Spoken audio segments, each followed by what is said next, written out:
काल झालेल्या जिल्हा नियोजन समितीच्या मध्ये मी पालकमंत्री महोदयांच्या समोर खंत व्यक्त केली की नंदुरबारला शहराला असलेल्या वळण रस्त्यांवरती फार खड्डे आहेत। रस्त्याचं टेंडर मंजूर झालं, काम होतील, काम व्हायला 2 वर्ष लागणार आहेत। तोपर्यंत त्या ठेकेदाराने कमीत कमी खड्डे तरी बंद केले पाहिजे।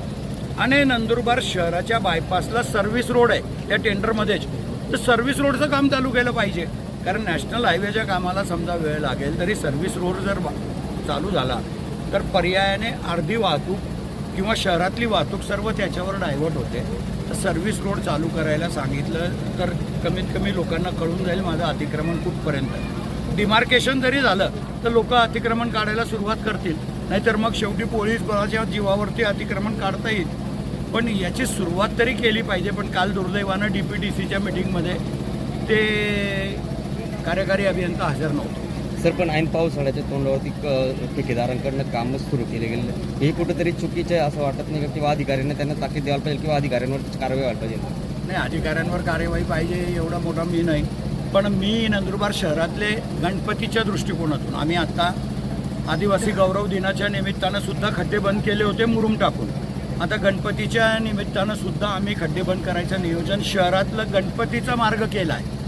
त्याच्यानंतर आज खरं म्हणजे खड्डे बंद करायला सुद्धा असंख्य अडचणी आहेत। 50,000 रुपये टन होता डांबरचा रेट, इराण आणि अमेरिकाच्या युद्धामध्ये 77,000 रुपये टन झाला आहे। त्याच्यामुळे ठेकेदाराला परवडत नाही आणि ठेकेदार वाढीव दर मागतो आहे। आमच्याकडे वाढीव दर देण्याचे अधिकार आम्हाला नाही, म्हणून मी नगरपालिकेचा सर्वसाधारण सभेचा ठराव करून महाराष्ट्र शासनाला पाठवला आहे। महाराष्ट्र शासनाने जर निर्णय घेतला किंवा सार्वजनिक बांधकाम विभागाने स्टार रेट मंजूर करून दिले तर आम्ही नक्की त्याला भाव फरक देऊ आणि झक मारून त्याला काम करायला लावू। सर, थोडंफार त्यांना बी दोष देता येईल, पण थोडा दोष त्या करण चौफुलीच्या शेजारी असलेल्या दाणेजला सुद्धा दिला पाहिजे। तो साधे खड्डे बी बंद करू देत नाही। लोकशाही आहे नंदुरबारमध्ये, याचा अर्थ ती जास्तच आहे।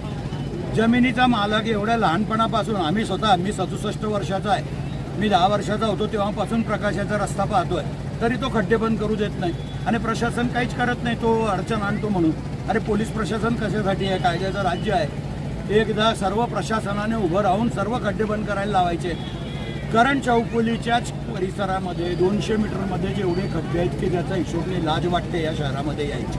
पण हे थोडंफार प्रशासनाने सुद्धा बघितलं पाहिजे। एक माणूस नाही सांगतो म्हणून आम्ही खड्डे नाही बंद करायचे, असं नाही होत। तर मला काल झालेल्या जिल्हा नियोजन समितीच्या मध्ये मी पालकमंत्री महोदयांच्या समोर खंत व्यक्त केली की नंदुरबारला शहराला असलेल्या वळण रस्त्यांवरती फार खड्डे आहेत। रस्त्याचं टेंडर मंजूर झालं, काम होतील, काम व्हायला 2 वर्ष लागणार आहेत। तोपर्यंत त्या ठेकेदाराने कमीत कमी खड्डे तरी बंद केले पाहिजे।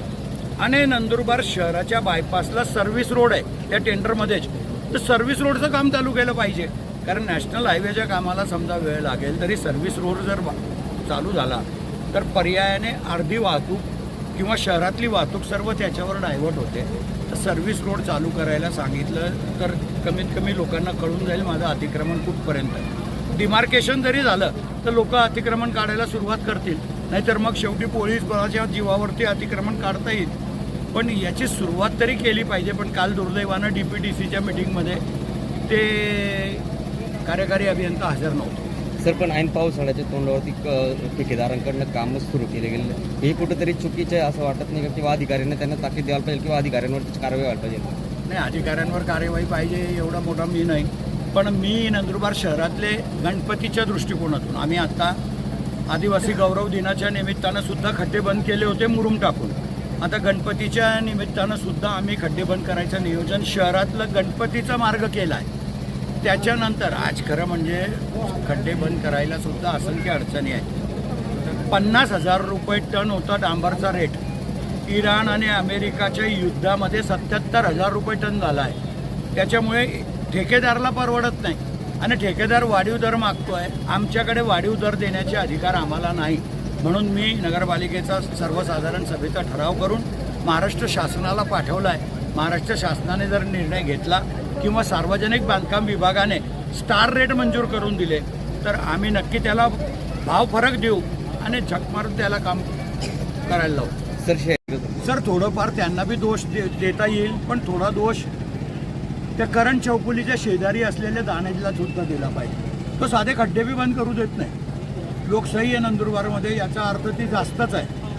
जमिनीचा मालक एवढ्या लहानपणापासून मी 67 वर्षाचा आहे, मी 10 वर्षाचा होतो तेव्हापासून प्रकाशाचा रस्ता पाहतोय, तरी तो खड्डे बंद करू देत नाही. आणि प्रशासन काहीच करत नाही, तो अडचण आणतो म्हणून. अरे पोलीस प्रशासन कशासाठी आहे? कायद्याचं राज्य आहे. एकदा सर्व प्रशासनाने उभं राहून सर्व खड्डे बंद करायला लावायचे. करण चौफुलीच्याच परिसरामध्ये 200 मीटरमध्ये जेवढे खड्डे आहेत की त्याचा हिशोब नाही, लाज वाटते या शहरामध्ये यायची.